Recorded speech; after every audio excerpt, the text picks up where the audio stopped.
ലാഞ്ചിന്ന് കൈയെടുക്കണേ. ആകാശത്ത് വെച്ച അവസാനം എന്റെ നെഞ്ചി കൊള്ളും.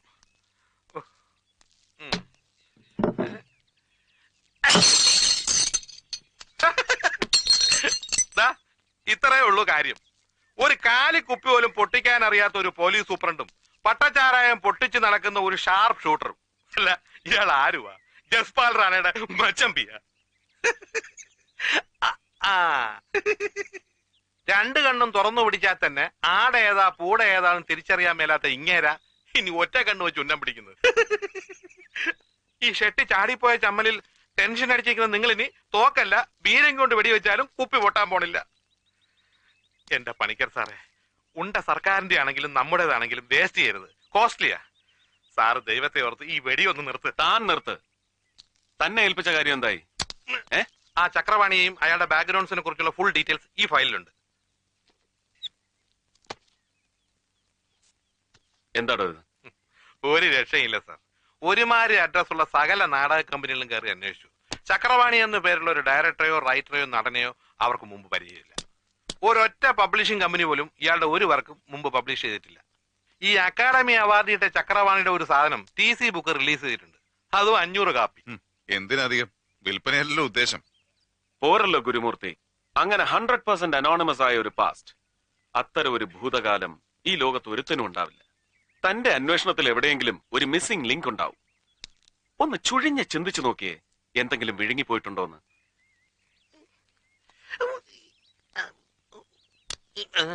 എടോ, വിഴുങ്ങിയത് പുറത്തെടുക്കാൻ താൻ ഇനി അപ്പിയുടെ ഓക്കാനിക്കൊന്നും വേണ്ട.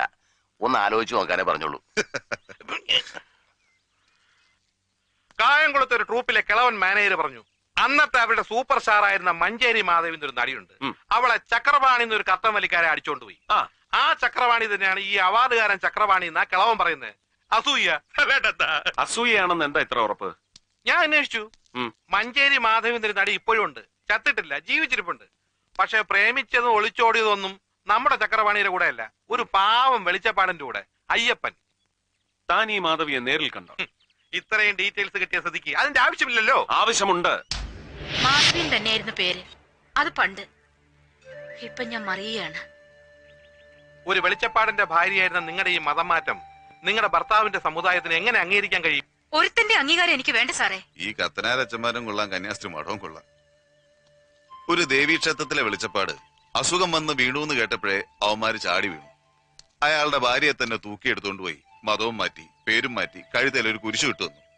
കണക്ക് നോക്കുമ്പോ പിടികിട്ടിയ കുഞ്ഞാടുകളുടെ ലിസ്റ്റില് ഒരു വെളിച്ചപ്പാടിന്റെ ഭാര്യയെ കണ്ട കാശു മുടക്കി ഇറ്റലിയിലെ സായിപ്പന്മാർക്ക് സന്തോഷാവൂല്ലേ? ചെമ്പകക്കാവിലെ വെളിച്ചപ്പാട് ഉറഞ്ഞു തുള്ളി തല പൊളിഞ്ഞു ബോധം കെട്ട് വീണുന്ന് സാറന്മാര് വായിച്ചു കാണൂല്ലേ പത്രത്തില്.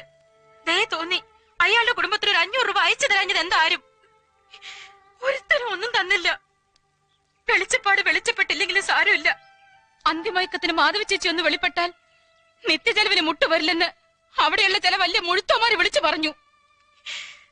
കെട്ടിയവനെയും കുട്ടികളെയും പോറ്റാൻ ഞാനെന്താ അത് ചെയ്യണമായിരുന്നോ? പള്ളിക്കാര് കഴിഞ്ഞില്ലായിരുന്നുവെങ്കിൽ ഞാൻ ചിലപ്പോ അതും ചെയ്തു പോയേനെ. അമ്പലമെങ്കിൽ അമ്പലം, അന്തോനിസ പുണ്യാളെങ്കിൽ അന്തോനിസ പുണ്യാളൻ, അല്ലാഹു എങ്കിൽ അല്ലാഹു. അത്താഴത്തിനുള്ള അരി ആരൊപ്പിച്ചു തരുന്നുവോ ഞാൻ അവരുടെ കൂടെയാ. എന്താ സാറേ, അത് പാടില്ലെന്നുണ്ടോ നിങ്ങളുടെ നിയമത്തിൽ?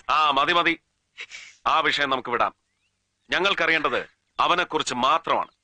നിങ്ങളുടെ ആദ്യ ഭർത്താവില്ലേ ചക്രപാണി, അവനെ തന്നെ. ഇവരോട് പറഞ്ഞതിൽ കൂടുതലായി ഒന്നും എനിക്കറിയില്ല. 10-20 കൊല്ലം മുമ്പ് നടന്നൊരു പഴങ്കഥ, അതൊക്കെ ഞാൻ എന്നേ മറന്നു. ഈ കോൺവെന്റിലെ ചട്ടങ്ങൾ അനുസരിച്ച് ഇതിൽ കൂടുതൽ എന്തെങ്കിലും സംസാരിക്കണമെങ്കിൽ പൗലോസച്ചന്റെ അനുവാദം വേണം. ഓ, എന്നെ അനുവാദമാ?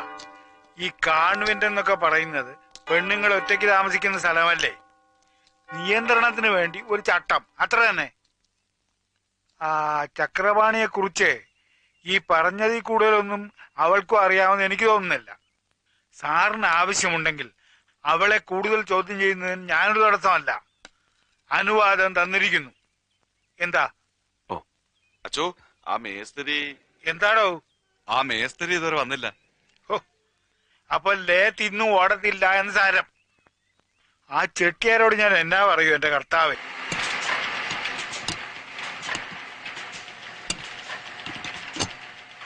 ഇനി ഒന്ന് ഓണിച്ചത്. തമ്പുരാൻ കാത്തു.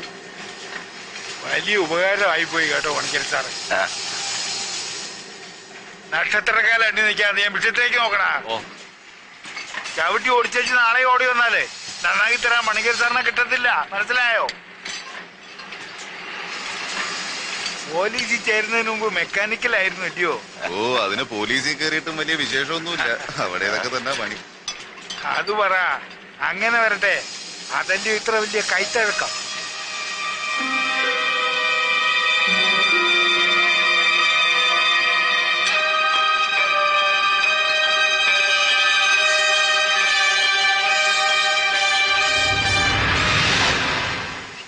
സർ, ഒന്നൊന്ന്. Seems very very familiar. എവിടെയോ ഇതുപോലൊന്ന് കണ്ടിട്ടുണ്ട്, ഓർമ്മ കിട്ടുന്നില്ല. എവിടെയോ കണ്ടതുപോലെ. ആ, വിലാസ്ക് അച്ഛാ, ഇത് എന്തിന്റെ കോമ്പൗണ്ടാ? ആർക്കറിയാം. ശിവകാശിക്കാരൊരു ചെട്ടിയാർ വന്ന ആറാ മെറ്റലുണ്ട്. അയ്യോ, അയാള് തരും. നമ്മൾ സാധനം അടിച്ചു കൊടുത്തേച്ചാൽ മതി. സ്ഥലം ശിവകാശി അല്ലയോ? വല്ല തീപ്പെട്ടി കമ്പനിയുടെയോ പ്രിന്റിംഗ് മെഷീന്റെയോ സാധനമായിരിക്കും.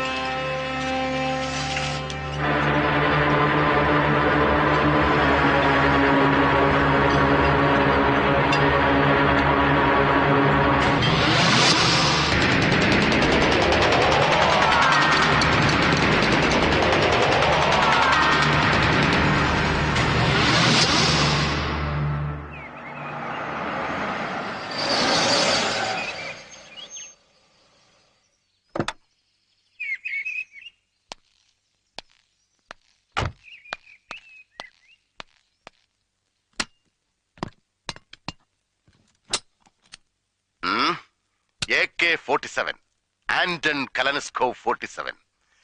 ഇറാഖിലേക്ക് റോക്കറ്റ് വിട്ട് കളിക്കുന്ന അമേരിക്കയ്ക്കും ബംഗ്ലാദേശിനും ഒരുപോലെ പ്രിയപ്പെട്ടവൻ.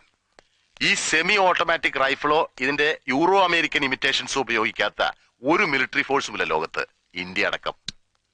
പഴയ സോവിയറ്റ് യൂണിയനിൽ നിന്ന് പിരിഞ്ഞുപോയ പല സ്റ്റേറ്റുകൾക്കും ആഫ്രിക്കൻ ഏഷ്യൻ ടെററിസ്റ്റുകൾ ചെലവിന് കൊടുക്കുന്നത് വെറുതെ അല്ല, ഇവനാണ് പ്രതിഫലം. സംഘടിപ്പിക്കാൻ വളരെ ബുദ്ധിമുട്ടിയോ? അല്പം. ആർട്ടിലറി കോറിൽ ഒരു സീക്രട്ട് സ്പെഷ്യൽ റിക്വസ്റ്റ് കൊടുത്തു അറ്റാക്ക്. പോലീസിൽ അങ്ങനെ ഒരു വകുപ്പുണ്ട് പുതിയതായി. പക്ഷെ ഉപയോഗിക്കണമെങ്കിൽ വേറെ പെർമിഷൻ വേണം. അത് നമുക്കില്ല സാർ. ഉപയോഗിച്ചു നോക്കിയേ പറ്റൂ. പാടില്ല സാർ. അതിന് കോർട്ട് ഓർഡർ പോലെയുള്ള വാലിഡ് ഡോക്യുമെന്റ്സ് വേണം.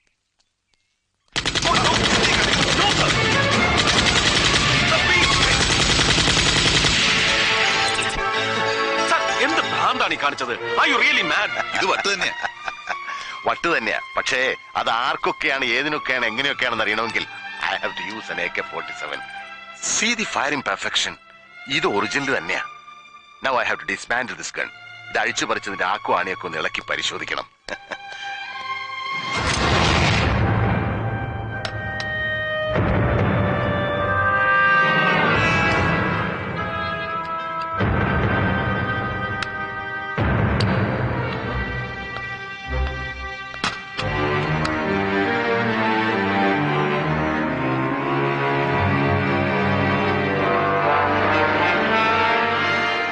Come on, guys. See this.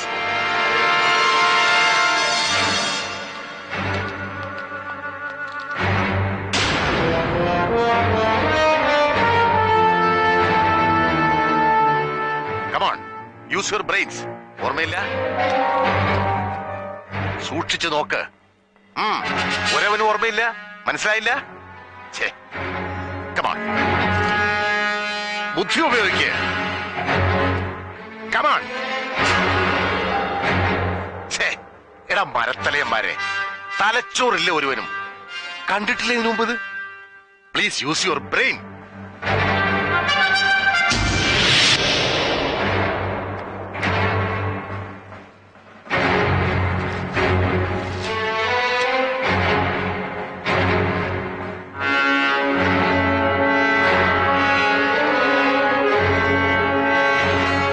പിടികിട്ടിയില്ല അല്ലേ? That is AK-47 reverbing knot. Knot എന്ന് പറഞ്ഞാൽ KNOT knot. Now identify. Original ഏത്, ഡ്യൂപ്ലിക്കേറ്റ് ഏത്? കഴിയുന്നില്ല. yourself exactly see. ഇനിയിപ്പോ തിരിച്ചറിയാതെ എങ്ങനെയാ ഇത് റീഫിറ്റ് ചെയ്യുന്നത്? ഈസി. ഈ റഷ്യൻ മെറ്റൽ അലോയുടെ തേർമൽ റെസിസ്റ്റൻസ് പവർ എന്ന് പറഞ്ഞാൽ 5000 ഡിഗ്രി സെന്റിഗ്രേഡ് ആണ്. പക്ഷെ അച്ഛന്റെ ഈ ഡ്യൂപ്ലിക്കേറ്റ് തരക്കേടില്ലാത്തൊരു കൊല്ലന്റെ ആലയെ കൊണ്ടുവച്ചാൽ ഉരുകി ഒലിക്കും. ഏറിയ 1200 degree centigrade. Imitations are still imitations only.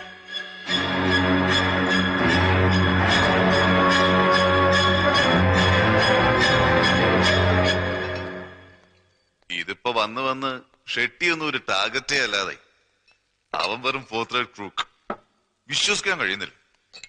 ഒരു ക്രിസ്ത്യൻ മിഷണറിയിൽ ഇതൊക്കെ ഉണ്ടാക്കാന്ന് വെച്ചാ അതും ഒരു പ്രീസ്റ്റ്. എന്തൊരു ചങ്കൂറ്റം. ചങ്കൂറ്റമാണോന്ന് നിർബന്ധമൊന്നുമില്ല, അജ്ഞതയുമാകാം. സായിപ്പ് മൂക്കുകൊണ്ട് ഇക്ഷായും എണ്ണായും വരച്ചിട്ട് നടക്കാത്തൊരു കോമ്പിനേഷൻ ആണോ ഏതോ ഒരു പൗലോസച്ചൻ അതും ഒരു സെക്കൻഡ് ഹാൻഡ് കോയമ്പത്തൂർ ലെയ്ത്തും വെച്ച് ടോ നോ എന്നും പറഞ്ഞുണ്ടാക്കാമോ? അപ്സൈഡ് എന്ന് പറഞ്ഞു വെറുതെ തള്ളിക്കളയരുത് സാർ. ഒരു ഡൗട്ട്, ഞാൻ ചുമ്മാ ചോദിച്ചോട്ടെ. ആ കത്തനാരാച്ചനെ പൊക്കിയ എന്തെങ്കിലും തടഞ്ഞാലോ? ധൃതി പാടില്ല. മതന്യൂനപക്ഷം, ക്രിസ്ത്യൻ പുരോഹിതൻ, ഞാനൊരു മുസ്ലിം. It's a very delicate area. രാജ്യം ചിലപ്പോ കത്തും. എന്ത് ചെയ്യും sir?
Shivaram, Lance Naik, the Artillery Segment, North East Regiment, Karimnagar, Jammu and Kashmir. രാജ്യദ്രോഹത്തിന് കോർട്ട് മാർഷൽ കഴിഞ്ഞ് പട്ടാള കോടതിയുടെ ഷൂട്ട് അറ്റ് സൈറ്റ് എന്ന എക്സ്ട്രീം സീക്രട്ട് വധശിക്ഷയ്ക്ക് വിധിക്കപ്പെട്ട ഇന്ത്യൻ ജവാൻ. അതെ, 100 കോടി ഇന്ത്യക്കാരിൽ ആർക്ക് വേണമെങ്കിലും എന്നെ കൊല്ലാം. കൊല്ലുന്നവന് വീരശ്രൃംഖല ഉറപ്പ്. ഇപ്പൊ ഉറക്കം കിട്ടാതെ കിടക്കയിൽ ഉരുണ്ടു പറയുന്ന കുറെ തമ്പുരാക്കന്മാർക്ക് ഞാൻ മരിച്ചാ പിന്നെ വിസ്കിയും വാല്യൂവും കഴിക്കാതെ സുഖമായി ഉറങ്ങാം. Relax Shivaram, relax. How can I relax sir? ഞാൻ ഫേസ് ചെയ്യുന്ന reality, the very cruel cheating reality അറിഞ്ഞാൽ പിന്നെ ഞാൻ മാത്രമല്ല നിങ്ങൾ ആരും റിലാക്സ് ചെയ്യില്ല. മനസാക്ഷിയുള്ള ഒരു ഇന്ത്യക്കാരനും അവന് കഴിയില്ല.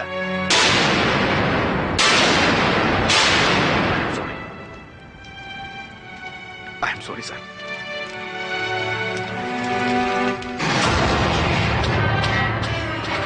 ബ്രിട്ടീഷുകാരുടെ കാലത്ത് കരീംനഗർ ശരിക്കും ഒരു നഗരം തന്നെയായിരുന്നു. സ്വാതന്ത്ര്യത്തിനും വിഭജനത്തിനും ശേഷം ഒരു സ്ഥിരം യുദ്ധവേദിയായി തീർന്ന കരീംനഗർ തകർന്നടിഞ്ഞ് മനുഷ്യവാസരഹിതമായി. പട്ടാളത്തിന്റെ, ശരിക്കും ഇന്ത്യൻ ബോർഡർ സെക്യൂരിറ്റി ഫോഴ്സിന്റെ കീഴിലുള്ള അതിർത്തി പ്രദേശം. അയൽ രാജ്യത്ത് ആഭ്യന്തര കുഴപ്പമുണ്ടാകുമ്പോൾ അവരുടെ ഭരണാധികാരികൾ ജനശ്രദ്ധ തിരിച്ചുവിടാൻ ഏതെങ്കിലും ഇന്ത്യൻ അതിർത്തികളിൽ ആക്രമണം അഴിച്ചുവിടുകയാണല്ലോ പതിവ്. അത്തവണ അത് കരീംനഗറിലായിരിക്കുമെന്ന് ഇന്റലിജൻസ് മെസ്സേജ് അനുസരിച്ച് BSFന് കൂടുതൽ ആധുനിക ആയുധങ്ങൾ എത്തിക്കാൻ പുറപ്പെട്ട ആർട്ടിലറി സപ്ലൈ കോറിന്റെ ഇൻചാർജ് ആയിരുന്നു.